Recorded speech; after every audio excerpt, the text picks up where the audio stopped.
Ini perhatikan ini.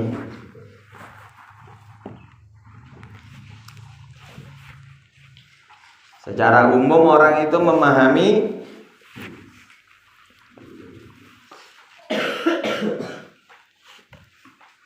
dari hadits kullu muhdatsatin bid'ah itu secara terjemahan global gitu saja. Secara terjemahan global.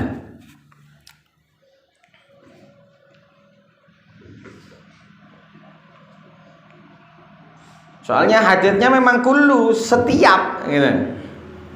Ya kan? Secara global. Tapi para ulama mujtahidin memahaminya tidak seperti itu. Loh, kok enggak seperti itu gimana? Oh jelas loh, kullu seluruh, padang lafate. Seluruh. Koyo yo ae kowe.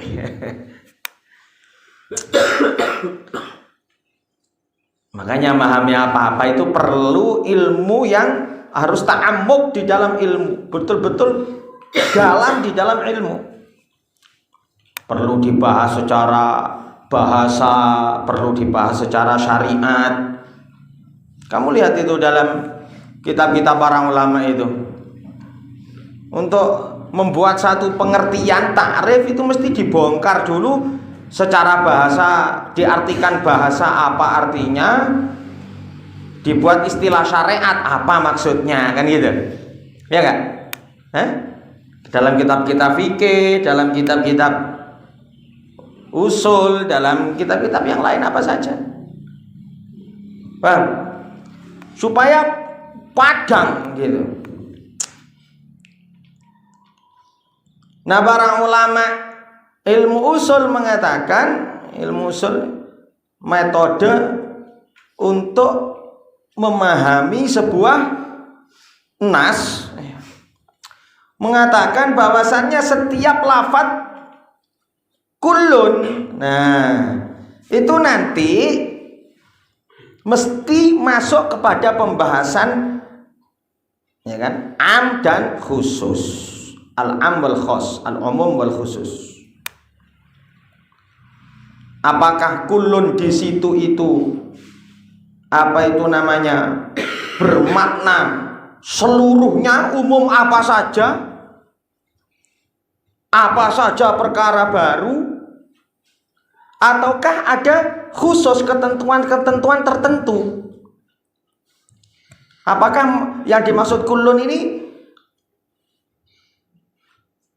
perkara setiap atau seluruh perkara baru yang tertentu? Nah, paham maksudnya? Jadi tidak serampangan memahaminya, pokoknya terjemahnya jelas, terjemahnya seluruhnya. Iya, seluruhnya itu apakah kuwabe ataukah seluruh dalam lingkup hal-hal tertentu? Nah, gitu cara para ulama itu memandangnya itu. Makanya nggak sembarangan, harus tahu ilmu usul, harus tahu ilmu bahasa Arab tentunya. Paham ya kawan? Sampai khusus untuk membahas khusus kul ini tok itu, ya kan? Banyak para ulama-ulama itu yang mengarang kitab khusus pembedahan untuk artinya kullun. Di antaranya Al-Imam Al-Qarafi, beliau ada 2 jilid itu kitab beliau, Al-Manzumah fil Khususi wal Umum. Termasuk nanti di dalamnya membahas masalah kullun itu.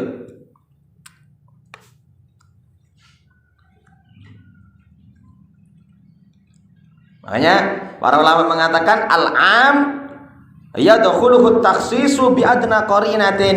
Setiap lafaz itu kok sifatnya umum, termasuk kullun itu umum, maka nanti mesti akan dimasuki oleh takhsis, oleh pengkhususan, walaupun alasannya itu sangat-sangat minim gitu.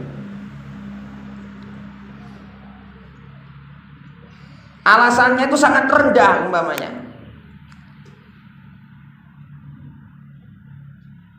Sampai Al-Imam Taqiyuddin As-Subki, Al-Imam Taqiyuddin As-Subki itu apa itu namanya, ayah daripada Al-Imam Tajuddin As-Subki yang ngarang Jamul Jawami. Al-Imam Taqiyuddin As-Subki itu beliau khusus membedah apa itu namanya masalah lafadz kullun ini. Punya kitab khusus, ngarang kitab khusus membedah masalah lafadz kullun. Makanya beliau ngasih nama kitabnya Ahkamu Kullun, Ahkamu Kull wa ma alaihi tadul. Ahkamu Kull wa ma alaihi tadul. Nah, kalau kita teliti ya, apakah kullu muhdatsatin, kullun dalam lafaz kullu muhdatsatin bid'atun ini apakah umum ataukah khusus? Nah, untuk menentukannya bagaimana?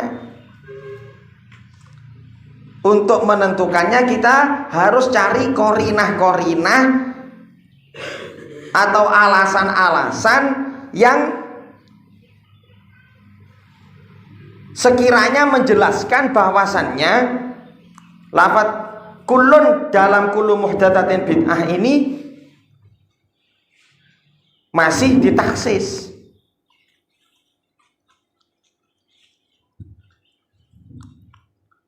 Lah terus bagaimana cara menelitinya? Lah kita lihat kehidupan para sahabat yang langsung apa itu namanya dibimbing, dididik mendengarkan sabda dari baginda Rasul Muhammad SAW. Karena ini pembahasannya itu setiap perkara yang baru yang tidak ada contohnya, kan?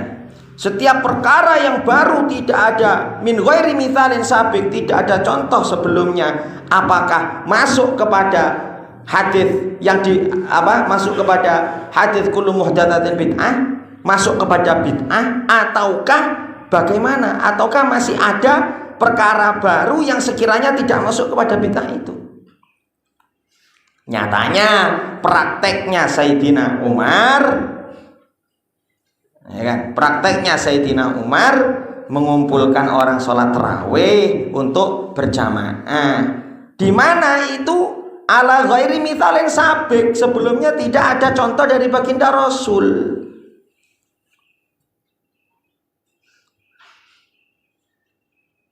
Paham ya ikhwan? Ternyata prakteknya para sahabat seperti itu. Berarti lafadz kullun dalam kullu muhdatsatin bid'atun ini adalah lafadz yang apa itu namanya ditaksis. Lafadznya umum tapi dikasih ketentuan khusus.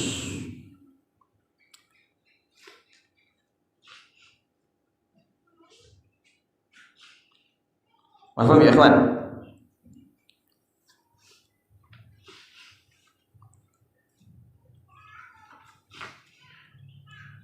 Nah, di sini Imam Nawawi ngasih dalil, waqad qala al-Imam Nawawi fi hadithi man sanna fil islami sunnatan hasanatan, barang siapa yang membuat contoh kebaikan di dalam Islam, ya kan?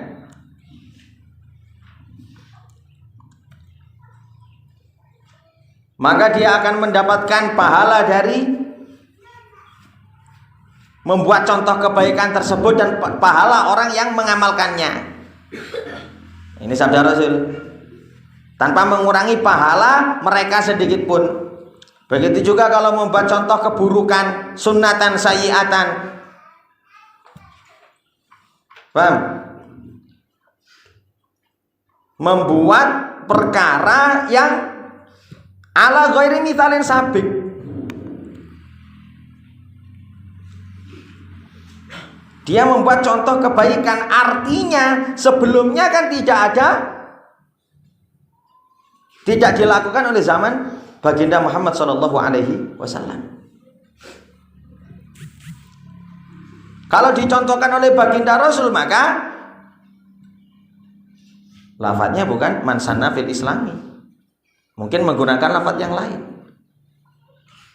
Wa man sanna fil islami sunnatan sayyi'ah. Nah, contoh sayyi'ah. Ala ghairi mithalin sabik tentunya.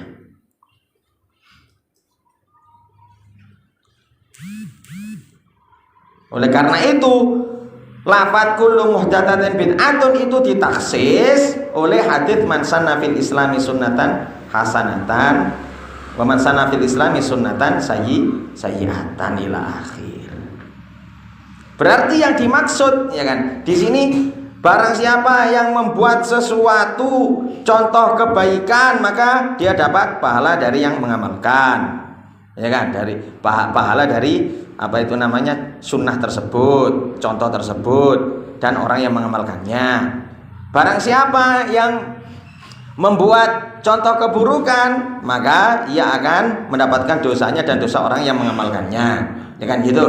Lah berarti ini kan semuanya ala ghairi mithalin sabik, semuanya tidak ada contoh sebelumnya. Berarti yang dimaksud kullu muhdatsatin bid'ah wa kullu bid'atin dhalalah ini adalah man sanna fil islami sunnatan sayyi'atan. Nyambung kan? Nyambung apa? Paham? Berarti lafadz kullun di sini kullu muhdatsatin setiap perkara baru, maknanya perkara baru yang tidak cocok dengan syariat atau tidak ada dasarnya, tidak ada dalilnya di dalam syariat.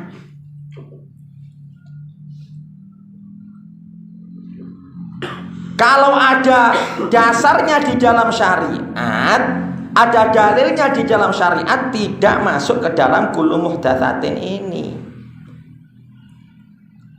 Paham? Paham? Berarti yang dimaksud adalah setiap perkara baru yang tidak ada dasarnya di dalam syariat dan atau apa itu bertentangan dengan syariat, bid'atun merupakan bid'ah. Lah baru setiap perkara bid'ah, dhalalah adalah sesat. Jadi masih harus diteliti secara dalil kan, untuk memahami satu sabda Rasul itu. Enggak syukur langsung mengeluarkan hukum, oh ini haram, bid'ah, ini gini. Waduh, kok enak men. Kalau gitu nggak capek-capek dulu aimatul mujtahidin, ulama-ulama, para imam-imam mujtahid nggak capek-capek mikir. Padahal para ulama-ulama mujtahidin dan imam-imam mujtahidin seperti Al-Imam Asy-Syafi'i, Al-Imam Abu Hanifah, para ulama-ulama usul itu betul-betul menghabiskan waktunya, memeras otaknya untuk memahami satu dari nas hadits atau nas Al-Quran. Diteliti dengan sedemikian rupa.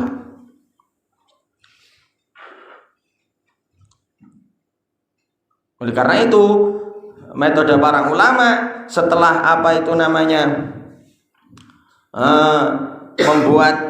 mengumpulkan metode cara berpikirnya untuk membedah sebuah nas itu bagaimana, mengumpulkan nas-nas yang ada yang berkaitan dengan nas yang dibahas. Paham? Jadi cara wong motret itu bukan dari satu sisi tok cara mandangnya itu. Paham? Kalau orang video dari satu sisi tok, dari depan, yang ketok yang depan tok. Belakangnya bagaimana enggak tahu, sampingnya bagaimana juga enggak tahu. Paham? Kalau orang mau moto, kalau mau video secara jelas dari depan, dari samping kanan, samping kiri, dari belakang, dari atas, lengkap, jadikan satu, baru di situ nanti akan timbul sebuah keputusan dari apa yang dibahas tentang video atau gambar tersebut. Gajah, ya kan? Gajah kalau kamu lihat kamu foto dari depan tok gitu, yang belakang bagaimana tidak ketahuan. Tapi kamu video dari samping kanan, kiri, atas, jelas semua. Itulah gambaran orang mau memahami satu nas daripada Al-Quran ataupun hadis. Jadi nas-nas yang lain dikumpulkan jadi satu supaya tidak bertabrakan. Dikumpulkan jadi satu. Memandangnya itu seperti itu para ulama itu. Makanya hadis itu walaupun banyak satu kesatuan, cara mandangnya itu kayak gitu. Sehingga nanti ketika mengeluarkan pemahaman dengan metode-metode yang ada seperti usul fikih, lah itu ndak berseberangan fahamnya, ndak tabrakan.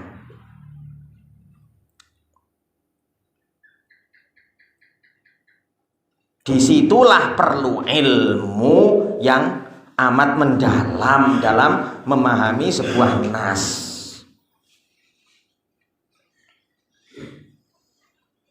Disitulah para ulama menghabiskan waktunya sampai Al-Imam An-Nawawi rahimahullah ta'ala ndak kober rabi. Bukan ndak mau, ndak kober, saking sibuknya dengan memikirkan nas hadis dan nas Al-Quran.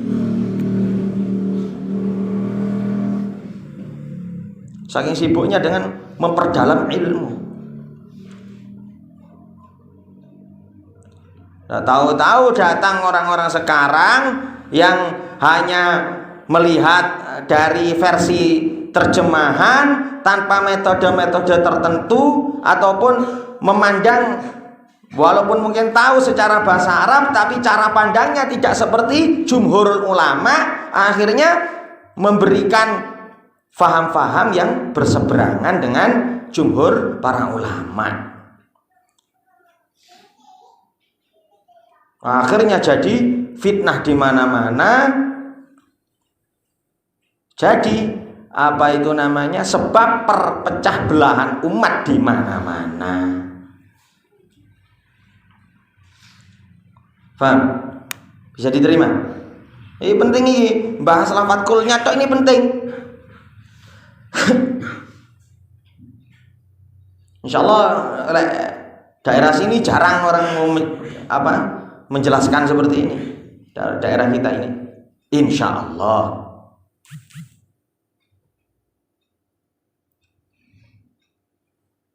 Makanya kalian tak minta, entah yang gede-gede, entah yang kecil, itu belajar usul sampai tuntas supaya tahu pemikiran para ulama.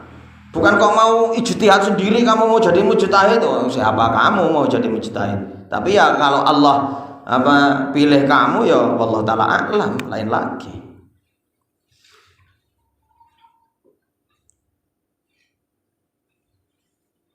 Makanya di sini Al-Imam Al-Khattabi beliau mengatakan hadis ini khusus untuk sebagian perkara, tidak semuanya. Nah, sebagian perkara itu apa? Sebagian perkara itu adalah setiap perkara yang baru tanpa ada dasar syariat, tanpa ada dasar nas Al-Quran ataupun nas hadis, tanpa ada dasar Al-Quran, Al-Hadis, ijma' dan qiyas para ulama. Maksudnya ala ghairi aslin min usuliddin itu gitu. Makanya kalau perkara baru yang ada dasarnya di dalam syariat, difikir dibedah dengan cara pemikiran ulama-ulama ahli usul, itu kok sesuai, tidak masuk di dalam setiap perkara baru yang bid'ah. Ngerti kan? Ngerti? Ayo wong-wong sing didik-didik ngelokno iku coba-cobaan Wahabi ku mikir kaya ngene iki, ngerti apa ora jane?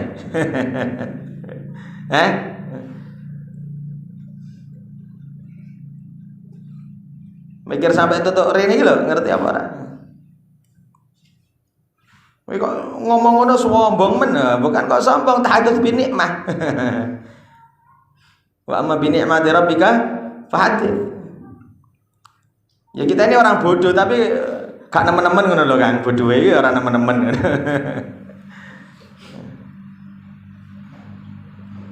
Dibandingkan para ulama kita ini orang bodoh. Tapi aja nemen-nemen bodohe. Setidaknya tahu pemikiran para ulama, ben gak gampang nuduh wong.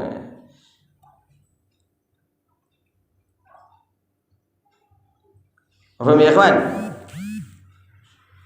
Kalau santri ki belajar sing tenanan. Coba mikir wis ngene wis bosen capek saya itu wis. Tak rabi saja saya. Mental lemet ngene iki jenenge. Santri mental lemet. Capek saya. Wong golek dhuwit ae iku capek lho Kang. Apa maneh golek ilmu warisan baginda Rasul Muhammad sallallahu alaihi wasallam. Wong golek dhuwit gawe mangan saiki sesuk wis entek dadi telek iku capek.